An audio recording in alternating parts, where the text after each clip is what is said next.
Welcome to Ping 24 Updates. Subscribe my channel and press the bell icon for more updates. Breaking news. Tokyo is set to transfer warships to Manila, a bold move that challenges Japan's pacifist constitution and signals a new era in regional security.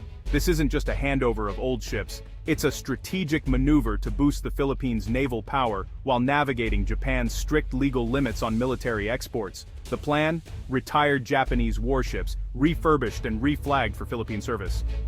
For decades, Japan's self-defense forces have been bound by a constitution that limits overseas military activity and arms exports. But with rising regional tensions, Tokyo is reinterpreting its rules, forging new security partnerships. The Philippines, with its critical position in the South China Sea, stands to gain a much-needed naval upgrade. Even older Japanese warships would be a game-changer for Manila's under-equipped navy. This deal is more than hardware. It's a political statement of solidarity and mutual defense. We'll break down the ships involved, the legal hurdles, and the strategic impact for both nations. This is about adapting to new realities and building alliances to navigate the turbulent waters of 21st century geopolitics. The seas of Southeast Asia are about to get a lot more interesting. The revelation came during a Philippine Senate budget hearing. Manila is in advanced talks with Japan to acquire multi-role response vessels, retired destroyers from the Japan Maritime Self-Defense Force. This isn't routine procurement, it's a leap in the Manila-Tokyo partnership, driven by shared security concerns in the West Philippine Sea.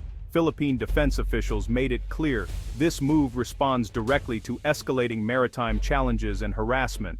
Japanese warships, known for quality and advanced tech, could transform the Philippine Navy's capabilities. The plan is the result of months of quiet diplomacy, not a spur-of-the-moment idea. Japan's offer includes not just ships, but training, maintenance, and possibly joint system development. Senators immediately recognized the deal's strategic significance. For a military modernization effort often hampered by budget constraints, this partnership is a breakthrough. The hearing shifted from budget talk to a high-level discussion on the Philippines' future role in regional security. News of the deal spread quickly, drawing global attention to this unprecedented move. The world is watching to see how this bold step will reshape the region. The stakes for both countries and the region are enormous. At the heart of the deal are likely Hatakazi or Asagiri-class destroyers, retired but still formidable. These ships, built in the 1980s and 90s, were once the backbone of Japan's navy and remain robust, well-maintained, and technologically advanced. For the Philippines, acquiring such vessels is a quantum leap. These are floating fortresses, designed for anti-air, anti-surface, and anti-submarine warfare. They come equipped with powerful radar, advanced sonar, and the ability to operate in rough seas, capabilities the current Philippine fleet lacks.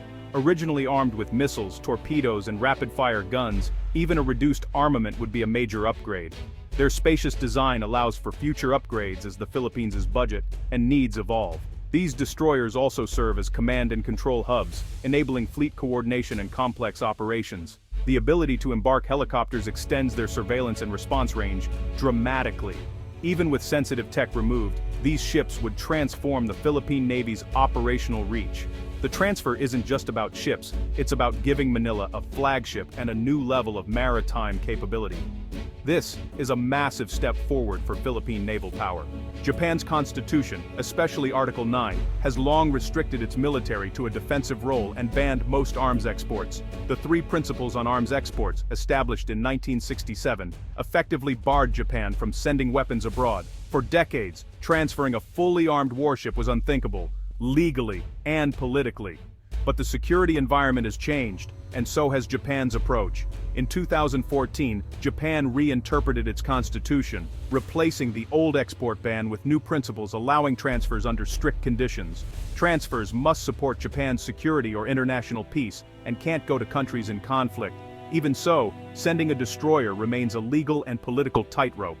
The government must prove the transfer is for defensive purposes and fits within constitutional limits.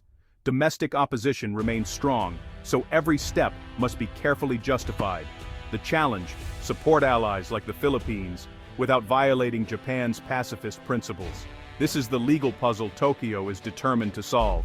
Japan's solution? Frame the deal as a joint development and refurbishment project, not a direct arms export. The process: Japan decommissions a destroyer, transfers the hull to the Philippines, and both nations' engineers work together to modernize it. The ship arrives unarmed, sidestepping legal barriers, but can be rearmed during refurbishment, potentially with Japanese or third-party systems.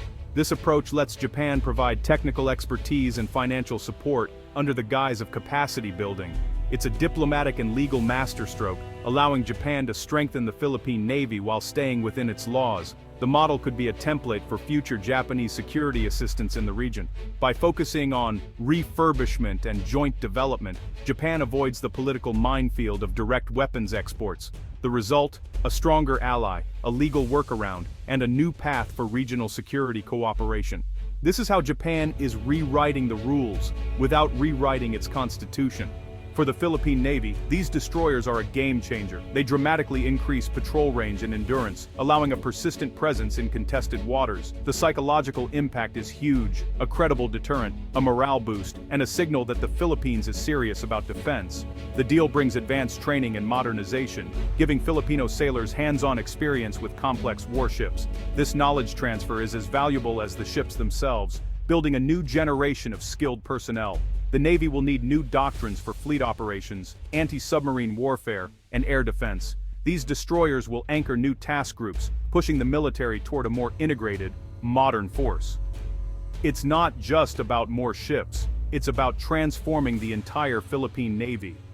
This is the start of a true naval renaissance for Manila. Japan's move is driven by self-interest. Secure sea lanes are vital for its economy. The new Official Security Assistance (OSA) program, launched in 2023, marks a shift from non-military aid to direct security support for partners. For the first time, Japan can provide equipment and training to foreign armed forces, not just civilian projects. The Philippines is a key beneficiary, receiving patrol vessels, radar, and now potentially destroyers.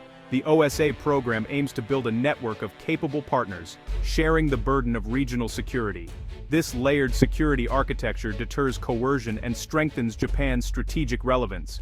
By providing defense equipment, Japan moves beyond checkbook diplomacy to real security leadership. The warship deal is the OSA's boldest step yet, signaling Japan's readiness to shape the Indo-Pacific's future. It's a strategic investment in collective security, and in Japan's own national interest. Japanese-built destroyers in the Philippine Navy will shift the South China Sea's power balance. Even a few ships provide credible deterrence, forcing adversaries to rethink their strategies. The partnership itself is a deterrent. Manila now has Tokyo's backing, raising the stakes for any aggressor. This alliance by proxy sends a clear message. Harassing the Philippines now risks a response from a major power. The deal could inspire other Southeast Asian nations to seek similar partnerships, creating a web of regional security ties. Japan's OSA program is designed to foster this kind of minilateral cooperation. Of course, regional powers will push back, increasing patrols and diplomatic pressure. The South China Sea may get more crowded and tense, but Manila and Tokyo see the long-term benefits. They're betting that stronger defense is the surest path to peace. This is a calculated risk, one that could redefine the region's security order. This warship deal marks the start of a long-term security partnership between Japan and the Philippines. Joint refurbishment will build trust and operational ties, extending to maintenance, logistics, and regular joint exercises. The symbolism is powerful, a break from the past, and a new era of friendship and mutual respect. For Japan, it's a step away from post-war constraints. For the Philippines, a move towards self-reliant defense. The partnership could expand to co-developing new vessels and systems, building a shared defense industrial base.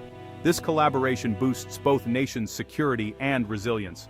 The deal is a landmark, solving legal puzzles, boosting naval power, and forging a new Indo-Pacific order. By reviving these Ghost Fleet destroyers, Japan and the Philippines are forging a future partnership in steel,